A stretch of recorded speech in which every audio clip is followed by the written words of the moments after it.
Nos fuimos al aire. Ok. Muy buenas tardes, soy Sandra Gandolfo, subdirectora de la Escuela de Recursos Naturales, Área Agropecuaria y Alimentos. Y antes de partir, quiero dar la más cordial de las bienvenidas a todos los asistentes a nuestra charla, Producción Frutícola ante escenarios adversos de pandemia y sequía.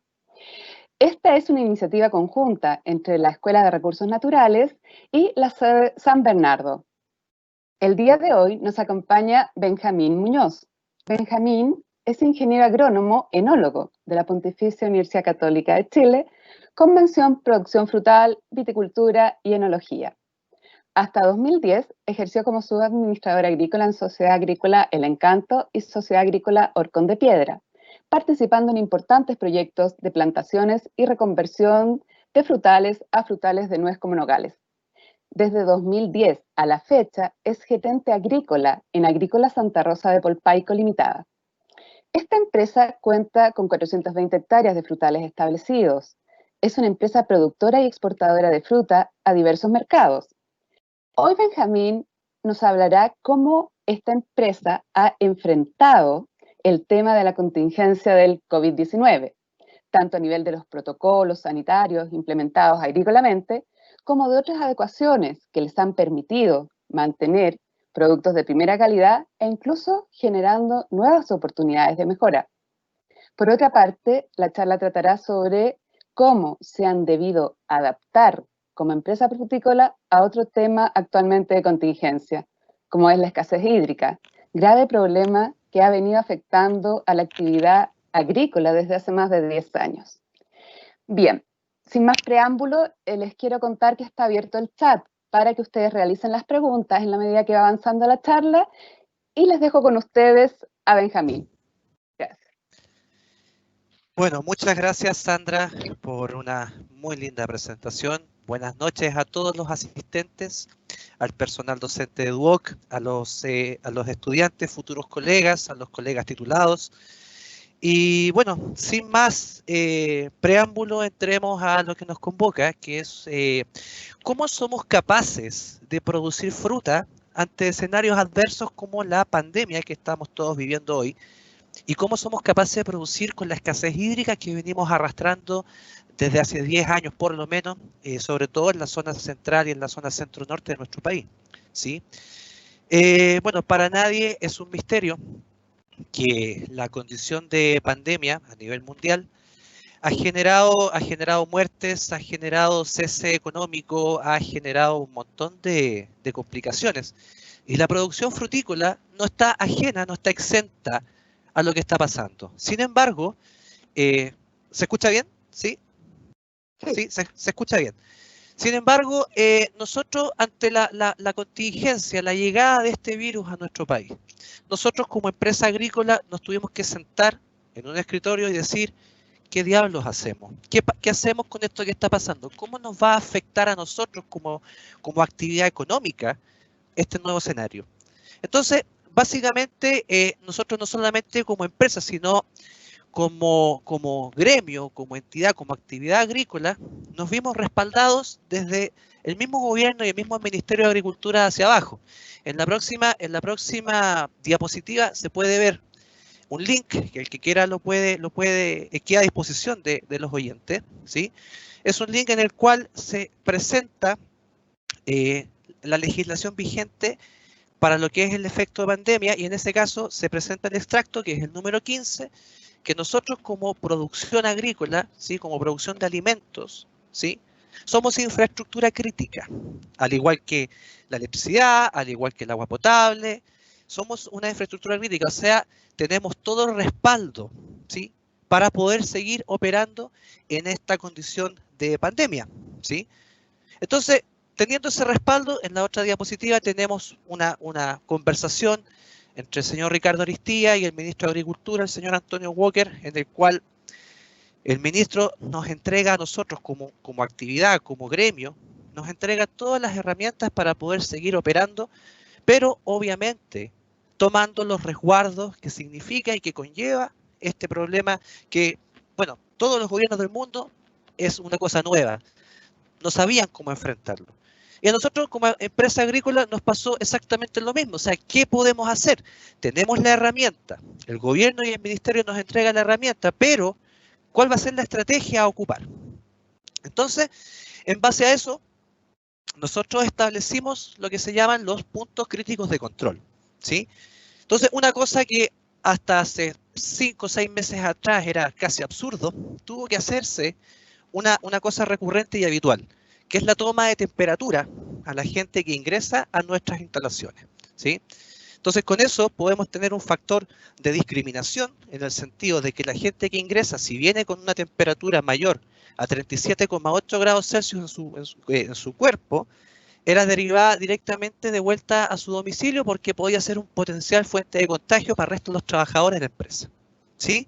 Ahora, ante eso, nosotros tuvimos que indagar porque también era una cosa nueva y en la diapositiva se muestra el termómetro que se tuvo que ocupar, porque a medida que fueron avanzando los días y se fue bajando un poco la temperatura ambiental, los termómetros normales no estaban capacitados para tomar temperatura corporal en ambiente frío. Por lo tanto, hubo que adquirir termómetros como lo que ustedes ven ahí, no son baratos, pero con eso pudimos seguir tomando ese punto o ese criterio de discriminación. Ahora, pasando a otro punto, ya tenemos la gente adentro, pero se nos presenta el tema de que la gente debe llegar desde su casa, a su domicilio, a nuestros puntos de trabajo para poder cosechar, ¿sí? Entonces, hay un criterio muy importante que está además conocido, que es el distanciamiento social. ¿Cómo nosotros como empresa somos capaces de mantener el distanciamiento social desde el domicilio de la gente, dentro del punto de trabajo y en su regreso a sus casas, ¿sí? Normalmente, la figura del contratista lo que hace es subarrendar el servicio de transporte a un dueño de bus, en el cual, si el bus tiene 45 personas, se meten 45 o incluso más personas dentro del bus para poder llegar a sus puntos de trabajo, ¿sí? Si mantenemos ese criterio en una figura normal, el distanciamiento social pierde toda validez. Por lo tanto, nosotros, como empresa, fijamos una cuota máxima de 20 personas por bus de 45, fijamos una cuota máxima de 8 personas en un furgón de 12, ¿sí? Para ir manteniendo el distanciamiento social en el traslado de la gente de sus casas al punto de trabajo, ¿sí? Ahora, eso nos conllevó algunos problemas. Por ejemplo, ustedes saben que en este país, hecha la ley, hecha la trampa, ¿sí? Hubo el primer día de cosecha en uno de los campos nuestros, ¿sí? Llegó un furgón con 15 personas, lleno, pero dejó la mitad en una bomba de benzina, llegó al campo y después fue a buscar la otra mitad, claramente incumpliendo la medida. Entonces, nosotros, ¿qué tuvimos que hacer? Prescindir de los servicios de ese contratista porque no está en la sintonía de lo que queremos nosotros, porque lamentablemente, por muy infraestructura crítica que somos nosotros como actividad, en el caso de un brote o un contagio o una serie de contagios dentro de las instalaciones, a nosotros nos significa una cuarentena por días indefinidos. Entonces, por lo tanto, debíamos cuidar que el distanciamiento se mantuviera. Ahora, ese distanciamiento social, esa menor cantidad de gente por medio de locomoción tuvo un costo, porque el precio del bus es el mismo para el contratista, independiente de que lleve 40 personas o lleve 20 o lleve 10. Entonces, ese sobrecosto lo asumimos nosotros como empresa pagando un sobreprecio en el precio de la fruta final. Al precio del contratista se le puso un porcentaje sobre el precio para que el contratista pudiera subsanar o pudiera cubrir ese sobrecosto que significaba el traslado de la gente, ¿sí? Entonces, con eso, ¿qué logramos? Nosotros logramos que el traslado, el distanciamiento social se mantuviera. Pero, ¿aló? ¿Sí? ¿Todo bien? ¿Sí? Ya. Ok. Pero en el caso de la faena, llámese packing de uva que tuvimos nosotros en el mes de marzo-abril, tuvimos que distanciar los mesones de packing para que las embaladoras tuvieran 2 metros entre ellas y no hubiera contacto directo. Se les suministró, con costo de la empresa, cofia, se les suministró guantes, se suministró mascarillas, se prohibió piel expuesta, ¿sí? ¿Cómo se llama? Bueno, siempre estuvieron ahí. Las estaciones de lavado de manos fija, la gente se le exigió usarla a la entrada, a la salida, a la colación, a la entrada de colación, salida de colación. Ajustamos los horarios. O sea, el packing lo iniciábamos a la 1 de la tarde, cosa que la gente viniera a almorzar desde sus casas y no tuviera la necesidad de almorzar dentro de nuestras instalaciones. Entonces, todas medidas apuntadas a reducir la posibilidad de contagio y mantener el distanciamiento social.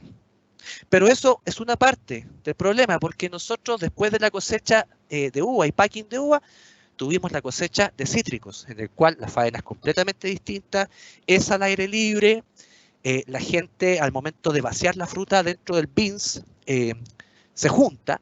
Entonces, en ese momento tuvimos que tomar la determinación de exigir el uso de mascarilla al momento de vaciar la fruta. Nuestros supervisores, nuestros jefes de cuadrilla, nuestros jefes de terreno, con mascarilla, con careta, para evitar el contacto vía ocular, ¿ya? Los almuerzos en horas diferidas, pero teníamos un problema, que era el lavado de manos. Porque en el packing ustedes tienen un lavamanos al acceso, pero nosotros en huerto, en terreno, la gente cosechando y saliendo a hacer sus temas, sus cosas, tenía que lavarse las manos al salir y entrar. Entonces tuvimos que hacer, por favor, vamos a pasar la otra diapositiva. Sí, a ver. Bueno, tenemos un pequeño problema técnico, pero confío en que se va a solucionar. Pero contarles que lo que hicimos nosotros fue la construcción de lavamanos portátiles. Lavamanos portátiles que fueran adosados y fueran puestos en los brazos del tractor y puestos al tercer punto, así como lo muestra la figura, ¿sí? Ese armazón de metal con dos bidones, uno de recepción, uno de agua potable, y para poder ponerlo en el tractor para que la gente se lavara las manos. Ahora, esto a nosotros nos significó también una inversión, un costo, pero lamentablemente nosotros como empresa y como actividad debemos hacernos la pregunta, ¿qué es más caro? ¿Es caro invertir en el termómetro de medición? ¿Es caro esto que ustedes ven? ¿Es caro pagar el sobrecosto del traslado? Sí, pero es más caro no producir. Es más caro quedarse con la fruta colgada en el árbol sin la posibilidad de poder exportar. Es el trabajo de todo el año. Es el trabajo de todo el año. Por lo tanto, no podemos fallar en el último momento. Por lo tanto, siempre va a ser más caro dejarlo en las manos de Dios y no cosechar. Sigamos, por favor. En los mercados de destino, ¿sí? Porque esto partió en el mes de diciembre y había muchos contenedores que iban en camino a China con cereza. Eso tiene que ser de dominio de todos ustedes. Y los contenedores quedaron varados en el mar, sin poder entrar a los puertos. El año nuevo chino, el festivo, el feriado chino, se extendió, ¿ya? Y la gente no trabajó, por lo tanto los puertos no estuvieron con capacidad de recepción de la fruta. Y nosotros veníamos a la cola atrás con nuestra ciruela, como ustedes pueden ver en la foto, esa es ciruela de Dayan cosechada para fresco, con el destino al mercado chino. Y nosotros también teníamos, como todos, contenedores en el agua viajando, cuando nos encontramos con la posibilidad de que esa fruta no pudiera ser recibida. Entonces, se nos genera una decisión importante, porque aquí los seguros también, los seguros en la fruta no cubren guerras, no cubren pandemias. Ahora, uno ve eso en las pólizas de seguro, y uno dice, una guerra, una pandemia, lo ve tan lejano, y resulta que este año se dio, y los seguros, las compañías de seguro, tienden a mirar para el lado. Entonces, a nosotros como empresa se nos presentó la disyuntiva. ¿Seguimos con la exportación de fruta fresca, ciruela, o paramos? Si paramos, en la ciruela está la posibilidad, como es un producto doble propósito, podemos cosecharla para seco, deshidratar, en cancha secado, guardarla y después venderla como fruta seca, ¿sí?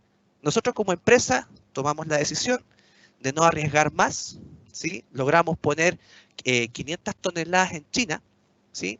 Y afortunadamente, ¿qué pasó en los mercados de destino? Afortunadamente, la gente igual tiene que seguir alimentándose, tiene que seguir comiendo, y por lo tanto, tanto en los canales que ustedes pueden ver, Fedefruta, AXOEX, van a poder ver que efectivamente esta fue una temporada, para este tipo de fruta en China, fue una temporada de normal a positiva, ¿sí? Ahora, ¿qué nos pasa un poco con este punto? Nos pasa lo siguiente, la pandemia, el escenario de pandemia, ¿es una crisis o una oportunidad? ¿Sí? Nosotros, en el caso de los cítricos, nosotros, como les contaba anteriormente, fuimos capaces de colocar en Estados Unidos más de 1.500 toneladas de cítrico, pero hoy día en Estados Unidos el cítrico pasó de ser un bien suntuario, un postre, ¿sí? Pasó de ser eso a casi un bien de consumo básico, un poco paliando el efecto del virus respiratorio. La gente consumió más cítrico y nos enfrentamos nosotros a un mercado desabastecido, ¿sí? Ahora, para Chile hay países competidores, ¿ah? Todos lo sabemos, pero en este momento, si Chile es capaz, y fue capaz de hacerlo, de hacer las cosas bien, tomar las medidas de control, tomar las legislaciones vigentes, resguardarse, pensar antes de actuar, esta pandemia puede ser una oportunidad y de hecho para nosotros lo ha sido. Esperamos buenos retornos en cítrico, mejores que el año pasado. Pudimos tomar los resguardos, por lo tanto, comparativamente hablando, como industria país, como actividad, como gremio, fuimos capaces de hacer las cosas bien y eso nos va a llevar también al éxito económico en comparación con otros países que también tuvieron la misma pandemia, pero a lo mejor o improvisaron o no tomaron en serio lo que estaba pasando o no tomaron en cuenta las fortalezas y las oportunidades que significaba este tipo de situación. ¿Sí? Ahora, una cosa muy importante también a todos los oyentes, para nosotros no hubiésemos logrado nada si no hubiésemos tenido una cadena de actores relacionados que también hicieron muy bien su trabajo. Hoy día, el Servicio Agrícola y Ganadero, el SAG, es una entidad reconocida y respetada a nivel mundial. O sea, eso quiere decir que si hoy día fuimos capaces de colocar cítrico en Estados Unidos libres de plagas como Bradypalpus chilensis, fuimos capaces de colocar ciruela en China libre de plagas como Loesia botrana, ¿sí? Fuimos capaces de colocar uva libres de Loesia en Corea, ¿sí? Es porque el SAG, el timbre del SAG, ante los mercados de destino, tiene un gran valor. Y eso hay que reconocer el trabajo, el funcionamiento de la entidad como participante importante dentro de la industria. También es muy importante reconocer la labor portuaria, también considerado como infraestructura crítica. No sirve de nada hacer todo el esfuerzo, sacar las frutas si vamos a llegar literalmente a la orilla de la playa. ¿Sí? La labor portuaria fue fundamental. Los barcos, los reefers, los actores, el control de frío, la post cosecha, todo eso funcionó a la perfección. Importante también mencionar la labor de los transportistas de carga, ¿sí? Los camiones. Nunca fallaron, siempre estuvieron ahí. La empresa de transporte como gremio también se portó a la altura de las circunstancias. Y quiero terminar un poco diciendo, y no dejando pasar una cosa muy importante.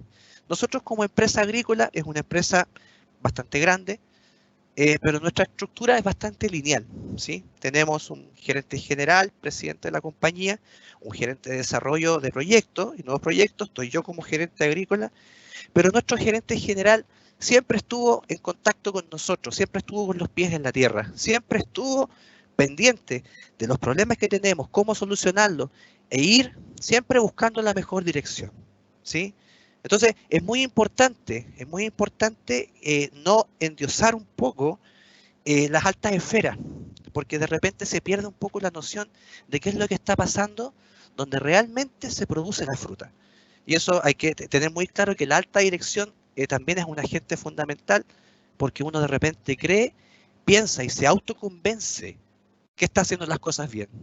Y créanme, la mayoría de las veces siempre hay algo que mejorar. Ese es un poco el tema de cómo enfrentamos la pandemia, ¿sí? Pero saliendo un poco del tema de la pandemia, nosotros tenemos también el problema, el escenario de sequía, ¿sí? Que se nos viene arrastrando hace ya 10 años. ¿Qué hacemos nosotros con la sequía? ¿Sí? Nosotros, nuestra actividad, más que un tema económico, y es muy bueno que los futuros profesionales también lo asuman así, la producción de fruta, la producción de hortalizas, la producción de grano, es un arte. ¿Y por qué es un arte? Porque nosotros tenemos factores que manejamos y factores que no manejamos entre un 50 y un 50%. Entonces, claramente, si los factores que no manejamos son adversos, es muy complejo con lo que tenemos nosotros para poder manejar, poder reaccionar. Entonces, hay factores que manejamos, que es el manejo, ¿sí? El manejo propio del huerto, en el cual poda, nutrición y riego, pero tenemos factores que no manejamos, que es el clima. Ahora, ¿en qué incide el clima en la producción frutal. Voy a hacer un pequeño barniz, una pequeña pincelada de las cosas importantes. En el caso del clima, nosotros tenemos que tener las horas frío necesarias para que los frutales de hoja caduca principalmente sean capaces de degradar sus inhibidores internos de metabolismo y puedan tener las horas, digamos, en la señal para brotar y para tener fruta viable. Ahora, si tenemos una floración en condiciones de bajas temperaturas, se nos puede generar congelamiento de los tejidos reproductivos, se nos puede generar también una baja incidencia en el vuelo de abeja, porque la abeja no vuela bajo 7 grados de temperatura. Y si la polinización depende de las abejas, ojalá haga calor para que la abeja vuele, pero si hace demasiado calor, ¿sí? Tenemos una primavera con mucho calor, ¿sí? Se genera deshidratación del tubo polínico, por lo tanto puede haber la polinización, pero la fecundación del óvulo a través del grano de polen no se genera porque el conducto se deshidrata. Entonces, es tremendamente complicado, es tremendamente crítico ese momento de la producción. Por lo tanto, nosotros en base a eso, y hablando un poco de lo que significa la precipitación, la pluviometría, nosotros tenemos que considerar el agua como un factor muy importante, pero el agua debe ser puesta en los momentos justos de la producción frutícola, ¿sí? Entonces, ahí ustedes tienen una fórmula que es una fórmula que básicamente es el ABC, que es, en el caso de un riego por goteo, goteros por planta, por los litros por hora entregado por el gotero, y la cantidad de plantas por hectárea, dividido en 10.000, a ustedes les da los milímetros de precipitación, del sistema y con cuántas horas de riego soy capaz de suplir, ¿sí? Pero es importante hablar del agua, porque el agua... en el caso del frutal de carozo, requiere un mes antes o 20 días antes de empezar a regar. ¿Para qué? Para que la planta al momento de florecer tenga la disponibilidad de agua necesaria, ¿sí? Pero no regar en flor, porque si se riega en flor, se genera una disminución de temperatura del suelo, ¿sí? Y eso significa baja producción de citoquinina y por lo tanto no amarra bien la fruta. Si ustedes se están dando cuenta con lo que estoy hablando, el agua hay que ponerla en los momentos justos de la producción. Antes de floración, en flor ojalá que esté bien, y de cuaja en adelante empezar a regar, buscando un poco mantener siempre el suelo en capacidad de campo para que la planta disponga del agua a su máxima capacidad, ¿sí? Después de eso se genera el momento en que la fruta empieza a pintar. Cuando empieza a pintar la fruta, debemos nosotros reducir la cantidad de agua, reducir los regímenes hídricos, porque si seguimos regando, en el caso de, como ven en la foto, se produce partidura de ciruela, se produce partidura de cereza, o en el caso del cítrico se produce un exceso de turgencia al momento de cosecha, y que al momento de cortar la fruta y depositarla dentro del bins, se genera una mancha que después se conoce como oleocelosis y se expresa en destino. O a veces se expresa antes. Entonces, ¿qué hicimos nosotros? Primero que nada, como les decía, poner el agua en los momentos justos que el cultivo lo requiere. Segunda cosa importante, la capacidad de acumulación, ¿sí? La capacidad de acumulación es tremendamente importante porque de repente uno tiene la disponibilidad de los derechos de agua, pero tiene los tranques llenos, por lo tanto puede acaparar más agua, puede juntar, pero al estar los tranques llenos, el agua se va el cauce, se pierde. Entonces nosotros como empresa, ¿qué hicimos? Duplicamos nuestra capacidad de acumulación de agua. ¿Para qué? Para poder aprovechar al máximo nuestros derechos, ¿sí? Los pozos profundos requieren mantención, requieren desarrollo y en algunos casos profundización. En el caso nuestro, en Polpaico, es una zona reconocida por lo seca. Sin embargo, hace 2 años atrás, nuestros pozos podían entregar, contratados por derecho, 30 litros por segundo, estaban entregando 5 litros por segundo. Entonces, ¿cuál fue la visión de la alta dirección de nuestra empresa? Profundizar los pozos, ¿sí? Desarrollar. Llegamos hasta 150 metros de profundidad, a los 70 metros encontramos el agua y el pozo que estaba entregando 5 litros por segundo, el mismo pozo, nos entregó 30, 40 litros por segundo en gasto constante de espejo de agua. Por lo tanto, es importante maximizar el recurso en el caso de acumular bien las aguas, aprovechar bien los derechos de aprovechamiento de agua, profundizar los pozos y técnicamente es el tema de poner el agua en los momentos justos, ¿sí? ¿Qué pasa después cuando ya se cosecha la fruta? Se debe regar, ¿cierto? Volver a dejar el suelo en capacidad de campo para poder hacer una buena nutrición de post cosecha y, como se dice en el campo, mandar el árbol a dormir con la guatita llena, bien comido, ¿sí? Entonces, ahora, la decisión de cómo regar, ¿sí? Hay un montón de elementos, hay un montón de ayudas que tienen hoy día. Está el tensiómetro, por ejemplo, que son ¿cómo se llama? Herramientas que miden la presión que hace la raíz para poder extraer el agua del suelo, ¿sí? Está la bomba Cholander, que también mide la actividad evapotranspirativa de la hoja. Incluso hoy día hay drones de sensores infrarrojos para ir viendo cómo está evaporando esa planta, si está en un buen estatus hídrico o no. Hay sondas de capacitancia a distinta profundidad para ver cómo se comportan las raíces. Pero nunca, y esto es un consejo que nosotros lo tomamos casi como máxima dentro de nuestra empresa, nunca olvidar la vieja y fiel calicata, ¿sí? La calicata es básicamente un hoyo en el suelo hecho a pala, o en algunos casos, dependiendo de la profundidad, con retroexcavadora, y en el cual uno ve, primero que nada, el avance del riego dentro del perfil del suelo. En suelos arcillosos normalmente se maneja entre 4 a 8 centímetros por hora de riego. Por lo tanto, si yo quiero mojar un perfil de 80 centímetros, debo regar de 10 horas hacia arriba. Ahora, es posible que yo no quiera regar para llegar tan bajo, sino que solamente debo hidratar los primeros centímetros. Eso me lo entrega la calicata. ¿Cómo está el nivel hídrico del suelo? En la calicata también somos capaces de ver cuál es la actividad de las raíces. Aquí en estas fotos vemos, estas fotos son de nuestro campo, de nuestros naranjos, ¿sí? Aquí vemos cómo las raíces se han comportado de una forma de desarrollar nuevas estructuras de crecimiento, raíces absorbentes, que son las que generan las citoquininas para poder amarrar y retener la fruta, ¿sí? Entonces también podemos ver nuestro nivel de pedregosidad, nuestro drenaje, si es que hay alguna estrata, alguna tosca que nos impide que el agua pase. En nogales es tremendamente importante regar bien, porque así como el nogal y el palto son árboles muy sensibles a fitóptoras de cuello.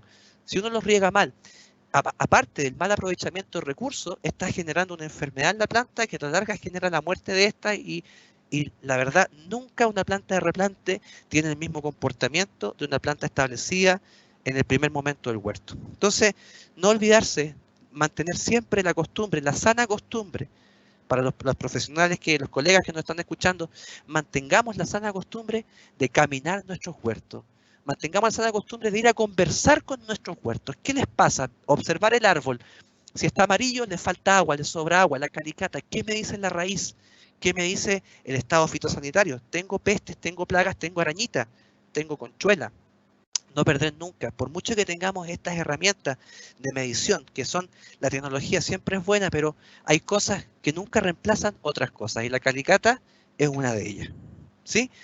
Entonces, acá finalmente terminar con una conclusión.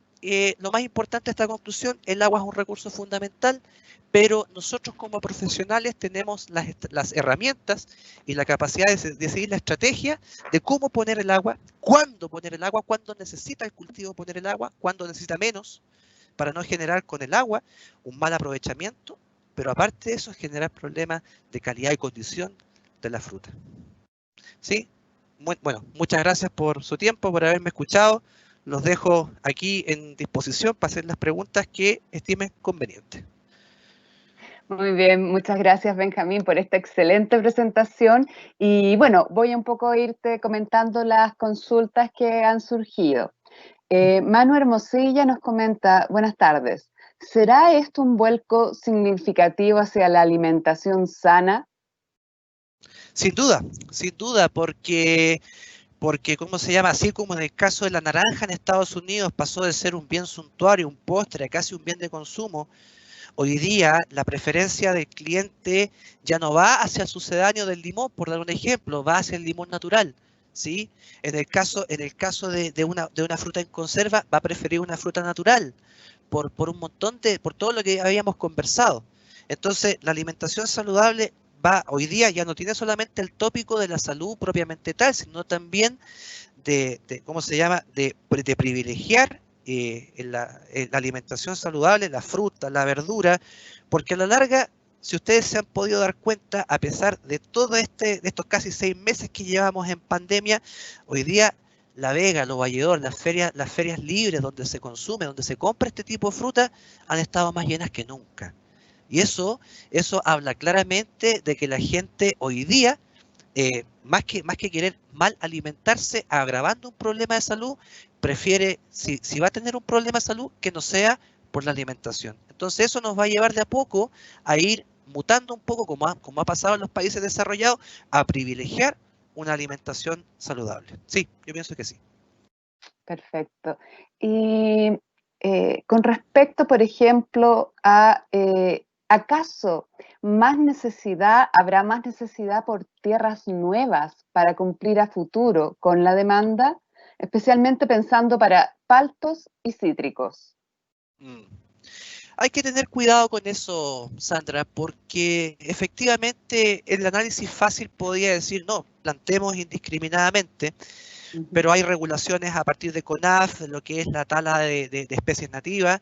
Por otro lado, sobre todo el palto, que tú lo planteas en el ejemplo, el palto no tolera o se adapta muy mal a suelos de textura arcillosa, por lo tanto, en la elección del frutal de estas tierras nuevas que se conversa, debe ser hecha pensando en la naturaleza del frutal que vas a poner, en la disponibilidad de agua que tú tengas, porque por ejemplo, yo te pongo el caso, entre Tiltil y Yayay, ¿sí? Hay un montón de tierra que tú podrías explotar, pero tiene dos condiciones muy adversas, que una es la falta de agua, de disponibilidad de recursos hídricos, y la otra es las temperaturas bajas en invierno.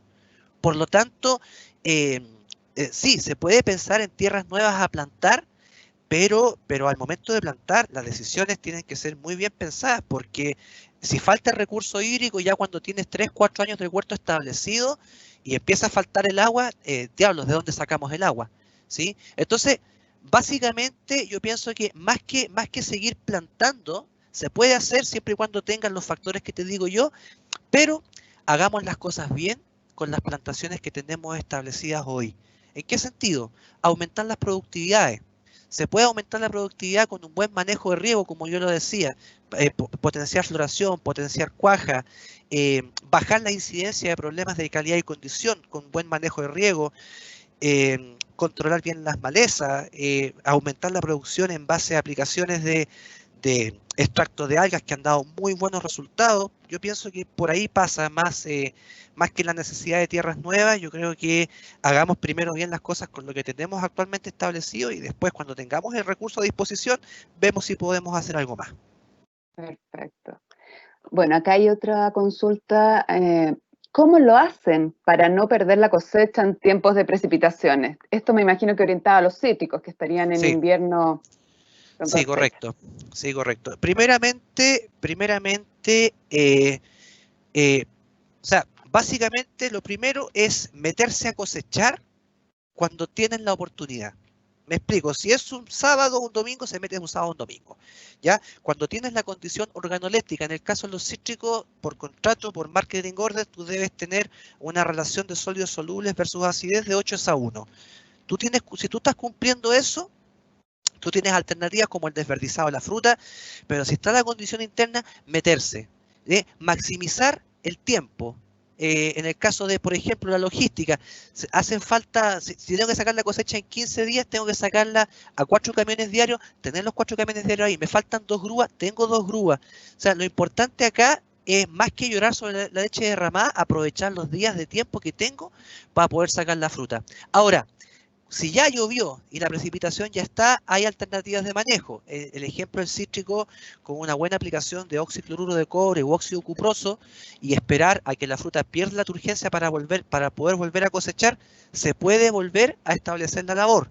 Ahora, hay casos en que no se puede. Nosotros, el año 2014, si no me equivoco, fue el año de los 100 milímetros en abril. Nosotros teníamos 50.000 cajas de uva calmería colgando, y nos cayeron esos 100 milímetros y no pudimos hacer nada. O sea, metimos un helicóptero para secar el parrón, pero se generó un desorden interno que generó un pardeamiento interno de la pulpa de la fruta.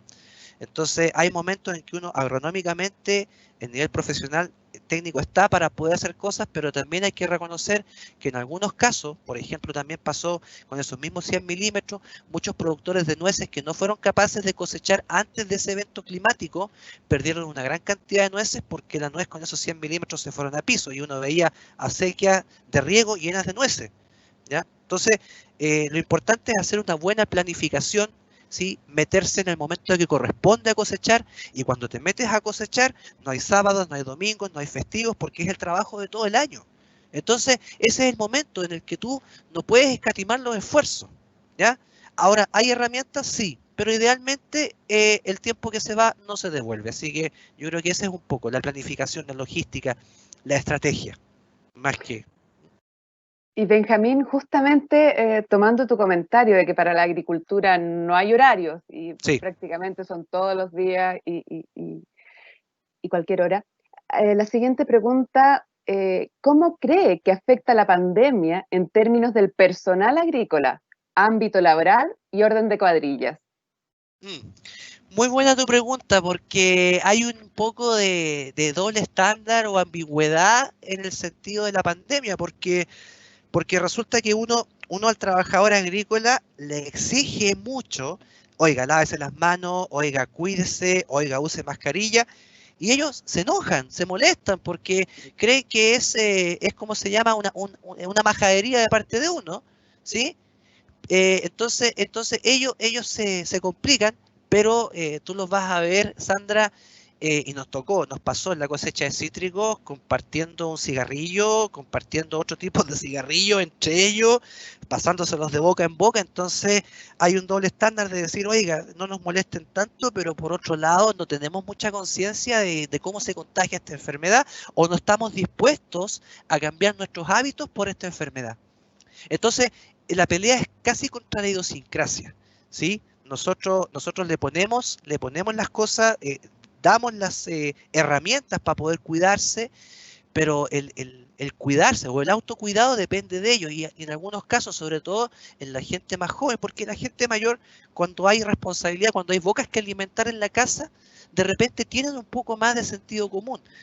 Pero, y creo que esto salió también hace poco en las noticias: la gente que más incumple la cuarentena son los varones entre 18 y 30 años, ¿sí?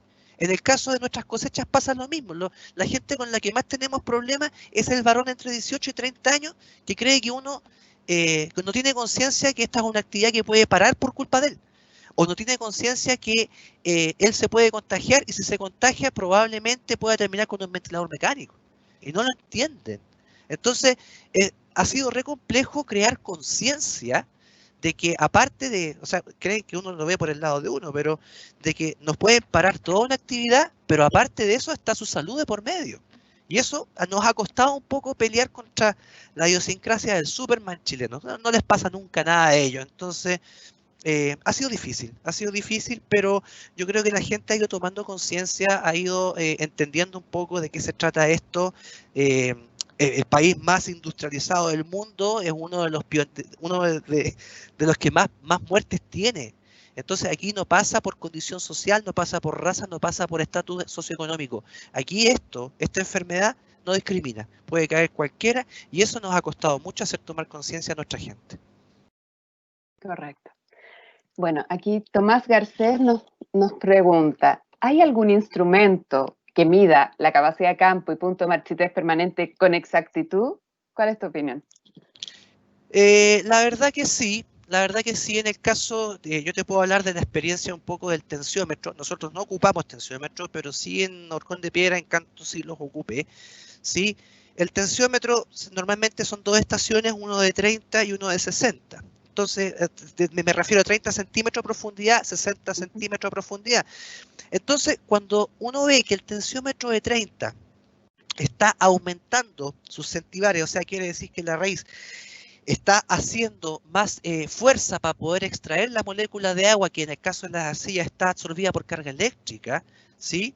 Uno se da cuenta que a medida que el valor en el tensiómetro sube de 30, de 40 centibares, se está acercando al punto de marchitez permanente. En el caso del tensiómetro 60 es lo mismo. Si uno ve que el tensiómetro de 60 centímetros en la raíz a 60 centímetros, que es donde debiera haber un reservorio de agua importante, también está subiendo su nivel de extracción de agua, uno puede notar que en 40 centibares ya estamos acercando al punto de marchitez permanente. Después, al momento de regar, el tensiómetro normalmente baja entre 5 a 10 centibares. 5 a 10 centibares es una medida bastante exacta de una capacidad de campo, obviamente dependiendo del suelo, condición de textura y estructura, pero entre 5 y 10 centibares, el tensiómetro uno podría decir que ese suelo está, si no está en capacidad de campo, está muy cerca. Perfecto. También siguiendo con la línea de riego, ¿de qué han pensado en incluir mejores técnicas sustentables de riego? Porque el agua es un bien cada vez más escaso. Entonces, un poco, ¿cómo ustedes se han proyectado a hacer cada vez un riego más sustentable? A ver, sustentable desde el punto de vista del aprovechamiento de recursos. Entiendo así la pregunta, ¿sí? Sí, sí. Sí. A ver, nosotros ya por ley de DGA, todos los pozos profundos deben tener caudalímetros. Entonces el caudalímetro a ti lo que te entrega es cuántos litros por segundo está aportando ese pozo al cultivo y en base a eso ver para cuántas hectáreas eres capaz de regar con una bomba de un HP determinado. ¿Sí? Por otra parte, hoy día nosotros estamos ocupando el gotero incorporado, autocompensado y autodrenante. ¿Qué significa, qué significa todo eso? Significa que el gotero entrega 4 litros por hora independiente de la presión, obviamente dentro de cierto un rango de valores, pero independiente de la presión, el gotero siempre va a entregar 4 litros hora, ¿sí? No es el gotero botón, por lo tanto, el gotero botón tiene el problema de que tú lo mueves un poco y ya no entrega 4, entrega 5, entrega 6. Lo cierras mucho, entrega 2, entrega 3. Entonces, hoy día estamos usando en nuestras plantaciones nuevas el gotero autocompensado antidrenante, ¿sí? En el caso de plantaciones en cerro, estamos plantando, digamos, un poco usando la curva de nivel, pensando siempre en cómo se llama, en no generar erosión por el tema de riego, por mucho que sea por goteo, pero por gravedad siempre las aguas tienden a bajar, ¿sí?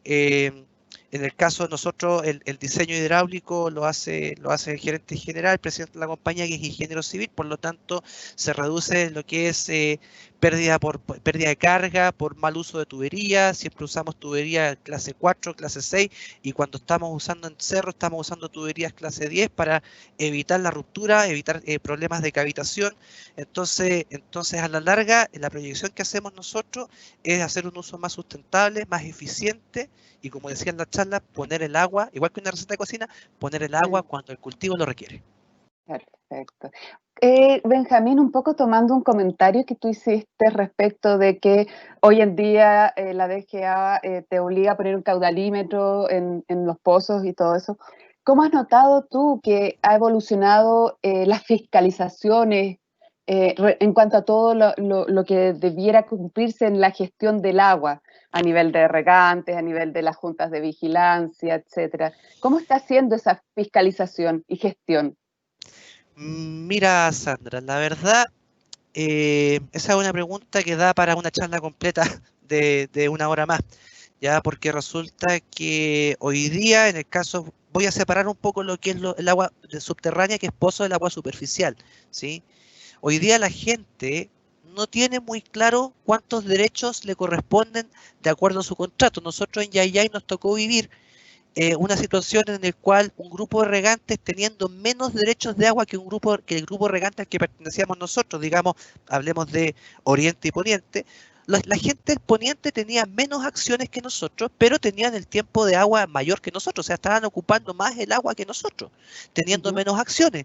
Entonces, a mí personalmente me tocó hacer una gestión con todos los regantes, son 27 regantes de la zona Oriente, decir, oiga caballero, aquí a nosotros nos están pasando por el aro, hablando un poco más técnicamente, porque si sumamos todas las acciones nuestras, tenemos un 51, 52% y esta gente tiene un 48%, pero hoy día el agua, el aprovechamiento, ellos tienen un 60% y nosotros tenemos un 40%.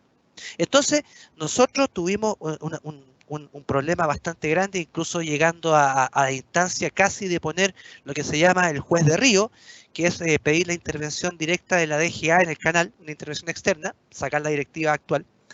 Afortunadamente no llegamos a eso porque la gente entendió, pero de repente, y esto no es de ahora, o sea, no sé si los que tenemos más años recordamos la pugna entre Errázuriz y Fernández allá en la sexta región, que a los balazos llegaron. Entonces, hoy día la fiscalización, y más ahora con el efecto de la pandemia, la gente no está tomando muy en consideración el tema de la fiscalización. Se requiere más fiscalización para que la gente reciba el recurso que corresponde y no haya un aprovechamiento de parte de gente con menos derechos, ¿sí? Ahora, en el caso del agua subterránea, hoy día la fiscalización del agua subterránea, hoy día nosotros, por lo menos nosotros lo estamos haciendo, debemos declarar cuánta agua estamos ocupando y esa agua que estamos ocupando a través del caudalímetro del pozo, informar cuántos litros por segundo se están ocupando y si eso coincide con lo contratado en base a las acciones. Por lo tanto, en el agua subterránea sí hay más fiscalización, sí hay más inversión, sí hay más cosas. Tú de repente ves gente de la DGA digamos, con GPS midiendo dónde está realmente el pozo. Hay gente que tiene, hay mucha gente, y yo conozco varios, gente que tiene pozos no inscritos, sobre todo en la zona de Yayay. Entonces, pozos no inscritos que con eso le están quitando no solamente la fuente de riego a los regantes de más abajo, sino que también están quitando la posibilidad de agua potable a la zona, a las comunidades rurales y urbanas. Claro. Entonces, sí, falta más fiscalización y falta también un poco de ordenamiento de ver cómo distribuimos este recurso. ¿Se ha avanzado? Sí, se ha avanzado. Hoy día nosotros estamos en condiciones de decir que hemos encontrado que en el caso del almendro, por ejemplo, con menos metros cúbicos por hectárea pudimos sacar una buena producción, ¿sí? Pero de que falta fiscalización, yo creo que sí, falta fiscalización. Entiendo. A ver, Fabio Iturra consulta, ¿de qué manera aplican la fertilización a través de Fertirriego? De ser así, ¿cómo evitan el taponamiento de los emisores con tal que sea óptimo el riego? ¿Y acaso en Polpaico han aplicado esfuerzos en reforzar el uso de aguas negras, duras o grises? Importante. A ver, vamos a dividir la pregunta en dos partes. Primero que nada, la fertilización. Hoy día la tecnología de los fertilizantes ha evolucionado mucho. Hoy día lo que es la urea, el nitrato de potasio, el ácido fosfórico, viene líquido, son productos que tienen una solubilidad muy alta, ¿sí? Entonces, hoy día está claramente definido qué fertilizante tú puedes ocupar en fertirriego y qué fertilizante necesariamente debes ocuparlo al voleo de plantaciones como hortalizas o granos que no tienen dilución, ¿sí? Entonces, ahora, no obstante eso, nosotros tenemos un equipo de fertirriego que privilegia a través de un pequeño motor de un HP un revolvedor. Entonces tú vas agregando el fertilizante y el revolvedor lo va disolviendo siempre y siempre lo que está entrando al sistema de riego es el fertilizante disuelto en agua y siempre una buena cantidad. Ahora, otra cosa importante es la forma de operación. Porque por mucho que sea soluble el fertilizante, si tú vas a aplicar todo en la última media hora de riego, absolutamente tienes la capacidad de tapar los goteros. Tú debes partir siempre, si tu riego es de 10 horas, a partir de la hora número 7, empezar a aplicar el fertilizante y empezar a hacer la mezcla. Hay fertilizantes, por otra parte, que tú no tienes que aplicarlos al tercio final, sino que debes aplicarlos al principio. Ejemplo, los ácidos húmicos. Hoy día los ácidos húmicos se han transformado en una herramienta muy relevante en la producción, pues son derivados del leonardita que lo que hacen es generar un efecto de floculación de suelo importante y esa floculación libera nutrientes naturales que están presentes en el suelo.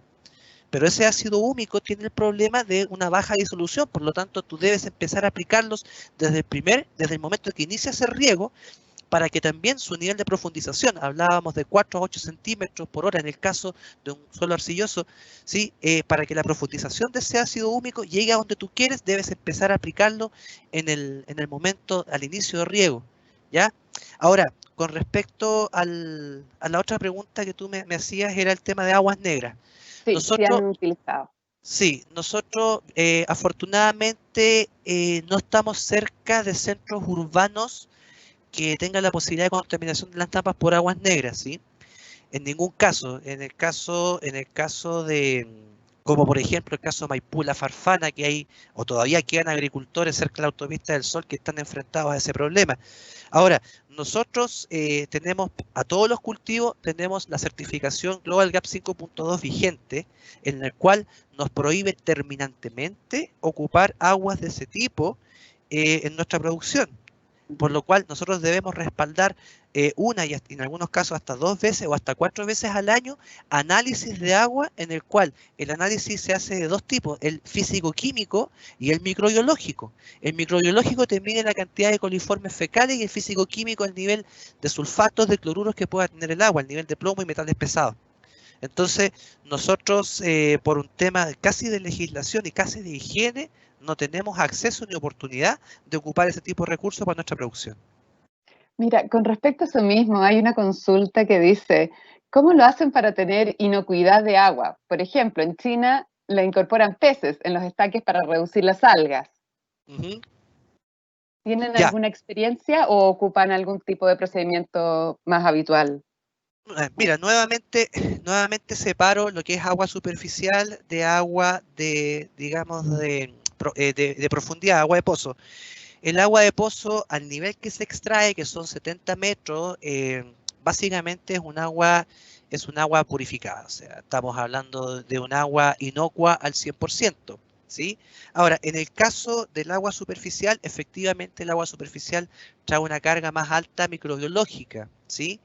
Pero como nosotros, según la normativa FISMA vigente, el agua de uso agrícola paradójicamente el agua de uso agrícola para FISMA, que es la normativa de Estados Unidos, es el agua que está en contacto directo con el producto, se considera el agua de lavado de los mesones en el caso de la uva o en el caso del cultivo en sí, el agua que está en contacto con las aplicaciones, nosotros para ese efecto tenemos un pozo exclusivamente para eso.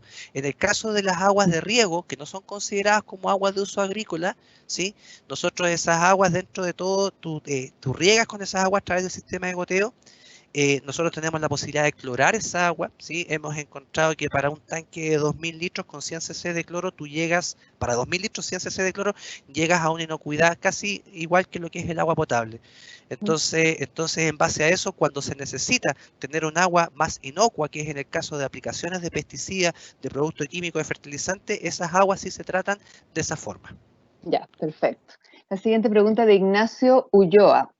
¿Ha tenido que disminuir personal en campo para evitar contagios o por el tipo de labor frutícola se ha mantenido el equipo completo? Ignacio, todo lo contrario. A ver, te explico. Nosotros, aparte de todo lo que les comenté en la charla, tenemos que tener un personal específico para sanitizar los comedores antes y después del ingreso de la gente. ¿Sí? Tenemos que tener nosotros personal para tomar temperatura al momento de entrar al campo y al momento de salir. Tenemos que tener prevencionistas de riesgo para que esté elaborando protocolos. Tenemos que tener más supervisión. ¿Sí? Más supervisión porque como tenemos que reducir los tiempos de cosecha por el tema de efectos de pandemia y efectos de posibles eventos climáticos, debemos aumentar nuestra capacidad de supervisión para poder aumentar nuestra logística, nuestro flujo de cosecha. Entonces te diría yo, hoy día, más que reducir personal por la pandemia, si queremos cumplir realmente a conciencia y de corazón con las normativas para poder evitar la propagación de este contagio, más que eso hemos tenido que aumentar el personal y subsidiar también el sobrecosto que significa el traslado de la gente desde y hacia nuestro lugar de trabajo. Perfecto. Ya, Eduardo Miranda nos consulta, ¿cómo combate las bajas temperaturas en tiempo de flor?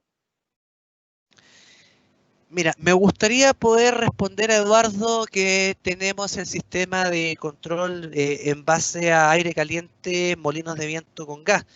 Nosotros, dentro de los proyectos que tenemos nosotros, es para el caso de Naranjo y para el caso de Cerezo, si fuera necesario, es implementar este sistema que consta de un motor petrolero o bencinero que hace andar una hélice y a su vez un quemador de gran envergadura para poder controlar un radio de acción entre 4 a 6 hectáreas en el momento que tengamos nosotros el evento de la. Ahora, no obstante eso, nosotros también tenemos la posibilidad de establecer un sistema en base con agua que requiere de un gran caudal, de una gran presión de bomba, ¿sí? pero hoy día nuestro tema va apuntado. Al no tener eso, nosotros en floración nos preocupamos de que el suelo esté bien regado, cosa de que la planta, al momento de que tenga la flor ahí, un suelo bien regado, una planta con un mejor estatus hídrico resiste mejor la helada. ¿Sí? Tenemos aplicaciones de citoquinina, tenemos aplicaciones de auxina que también aumentan el punto salino de la planta. Esto es un tema de absoluto solvente, una solución con mayor soluto dentro de, tiene un punto de congelación más bajo, entonces se defiende un poco mejor, pero básicamente eso, o sea, tenemos dentro de nuestros proyectos poder combatir la helada con herramientas un poco más sobre seguro. Ahora, hay que diferenciar también el evento de helada, cuando es una helada radiativa, hay mucha gente que contrata helicópteros para cambiar el aire de arriba y moverlo hacia abajo, pero cuando es una helada radiativa, ahí no sirve de nada porque el aire, a la temperatura del aire arriba es la misma que la de abajo. Entonces, de repente gastarse 5 millones por hora en helicóptero, al final pierdes el cultivo igual. Entonces, básicamente, hasta el momento tenemos solamente herramientas técnicas para que el árbol se enfrente mejor a un evento de baja temperatura. Perfecto. Otra consulta, ¿será conveniente esta temporada disminuir la cantidad de fruta a exportar debido al COVID-19? Yo creo que debido al COVID no. Yo creo que debido al COVID no, porque ya se vio que los mercados de destino, incluso en condiciones de pandemia, tuvieron buena aceptación a la fruta chilena y a la fruta en general. Hablemos, por ejemplo, del caso de Corea. Nosotros tenemos una uva blanca que es la variedad Calmería, y el hecho de no haber Thompson Seedless y la Superior Seedless no dan los resultados esperados en destino. La Arra 15 tampoco se le ha podido encontrar la vuelta de tuerca para poder producirla bien. Los mercados de destino igual fueron capaces de absorber la producción de fruta, ¿sí? Ahora, hay que considerar que en esta temporada no sabemos qué puede pasar. El año pasado en Ciruela hubo un evento climático que no se habló mucho, pero en diciembre las altas temperaturas y la alta radiación solar generó un quemado de fruta. Los productores de Ciruela Dayan vieron mermados entre un 30 y un 50% por un tema de quemado, se cayó la fruta quemada. Entonces, básicamente pensar en reducir un poco la cantidad de fruta a exportar, yo creo que no sería la alternativa, porque yo creo que es más importante, más que reducir, producir fruta de mejor calidad para poder entrar a los mercados de destino con una buena aceptación.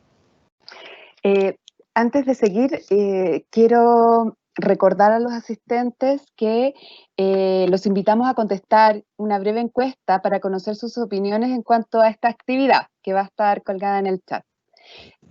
Con la siguiente pregunta.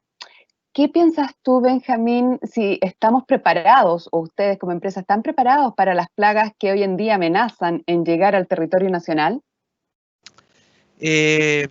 ¿Cómo cuáles? Bueno, hay distintos tipos de polillas, de colépteros que están amenazando con entrar. Mira, la verdad, te puedo hablar desde la experiencia. Nosotros tuvimos la Bagrada hilaris, que es el chinche africano, ¿sí? Es un insecto de un hábito de crecimiento y un hábito de proliferación muy violento, ¿sí? Es muy complicado de control, pero en base a un buen monitoreo y una buena supervisión de la planta y una buena elección de los insecticidas, hoy día no hay ninguna plaga que no responda a un insecticida puntual. Me explico. En el caso de Bagrada hilaris, nosotros con tratamiento en base a lambda-cialotrina al 5%, mezclado con clorpirifos, pudimos controlar la explosión de la población, ¿sí? Hoy día, en el caso, plagas que han ingresado al territorio que no estaban antes como dentro de nuestro catálogo, Frankliniella occidentalis, que es strip de California, nosotros hoy día ya las químicas han podido desarrollar insecticidas como el Spinosad, el Spinetoram, que son capaces de controlar en gran medida el trip de California al momento de flor, ¿ya? Entonces, básicamente yo creo que estamos preparados. El tema es el cuándo aplicar, que la curva de degradación de esos insecticidas sea la suficiente para poder llegar a cosecha sin residuos. Tener claro lo que es la aceptación en los mercados de destino. Hoy día, por ejemplo, en Reino Unido nosotros podemos exportar los cítricos a todas partes del mundo, pero Reino Unido tiene restringido lo que es la buprofesina. Por lo tanto, nosotros, claro, Estados Unidos, China, Corea, Japón, la buprofesina es aceptada, pero Reino Unido no lo acepta. Entonces, tener claro a dónde apuntar, dónde va nuestra fruta y en base a eso qué elecciones hacer. Ahora, yéndonos un poco a lo que es la biología de las plagas, el ingreso de nuevas plagas está 100% a cargo del SAC. Entonces, el SAC hoy día hace una fiscalización muy potente en lo que es nuevas plagas, nuevas enfermedades, siempre está pendiente de eso, están haciendo ensayos, nosotros hemos facilitado ciertos sectores de nuestros cultivos para que el SAC y el Departamento de Entomología de la Universidad Católica haga sus ensayos. Entonces yo creo que esto hay que enfrentarlo como nivel país, como nivel actividad. O sea, si tenemos plagas nuevas, dejemos trabajar al SAC, dejemos trabajar a las químicas, ayudemos, pongamos nuestro grano de arena. Pero yo creo que hoy día no hay plaga que no responda a un insecticida específico. Y tenemos una amplia gama, tenemos desde los órganos fosforados, los antiguos, que tienen baja tolerancia en los mercados, pero funcionan y se pueden ocupar en etapas tempranas del cultivo, y tienen los neonicotinoides, tienes los piretroides, hay un montón de alternativas para poder controlar eso. Y justamente como tú dices, la idea es de ir utilizando todas esas alternativas para ir cambiando el modo de acción del ingrediente activo ir evitando resistencia. Por supuesto. Mira, y en virtud del tiempo te voy a hacer la última consulta. Tengo todo el tiempo del mundo, Sandra, así que dale nomás. Ya. ¿Usted piensa que si la sequía sigue y llegue a tal punto que haya que ir pensando en reemplazar algunos cultivos por otros, o limitarlos, me imagino yo, que no requieran tanta demanda hídrica? ¿O tú ya ves que, por ejemplo, con estos eventos que hemos tenido, si tal vez este año se comporta un poco más normal, estamos lejos de una situación así? Mira, en primer lugar, yo lo enfocaría desde otro punto de vista. Nos pasó, por ejemplo, en el caso de la cuarta región, ¿ya? Hay mucha gente en Ovalle que tenían agua para regar 10.000 hectáreas y plantaron 30.000, por darte un número. ¿Ah? Entonces la pregunta del asesor, oye, ¿cómo van a regar la diferencia de hectáreas? No sé, ahí se verá. Hay que verlo en forma responsable. O sea, si vemos nosotros que vamos a disponer de recursos, por eso yo decía en la charla, hoy día estamos un poco alentados con lo que estamos viendo de la pluviometría de este mes, estamos alentados a poner las 7 hectáreas que nos faltan en Yayay, ponerle unos naranjos, vamos a ser capaces de regarlo. Yo creo que hay que enfrentarlo así. O sea, yo pienso que, a ver, siendo responsable, un mes de lluvias, que tampoco han sido tan intensas, no nos pueden hacer pensar que este panorama ha cambiado. No nos olvidemos que el anticiclón del Pacífico por mucho tiempo funcionó como barrera física en la entrada del fenómeno del Niño, que todos lo esperábamos con ansia, que llegue el niño, pero el anticiclón del Pacífico nos derivó las lluvias hacia el norte o nos derivó las lluvias de Biobío al sur.